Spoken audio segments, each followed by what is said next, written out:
In this video I'm gonna check what is the maximum zoom available in the camera on POCO X8 Pro. So in order to check that, first of course I'm gonna use the photo mode.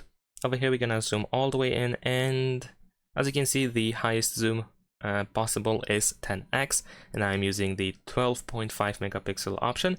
I'm gonna also switch to 50 megapixels, but in this case the zoom is completely gone, so you cannot adjust the zoom at all. So now we're gonna go to the video mode. Over here we're gonna start with 4K 60 frames per second, and in this case the highest zoom, the biggest zoom value seems to be 2x. I cannot actually, oh I can, but I couldn't use this field over here. So 6x seems to be the highest zoom for 4K at 60 frames per second. If I switch to 30, there is also 6x, I cannot exceed that. Let's switch to 1080p, 60 frames.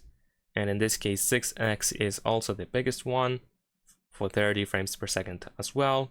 So it seems that for video mode 6x is the highest zoom that we can get. There we go. Yeah. So that's pretty much it. Leave a like and subscribe.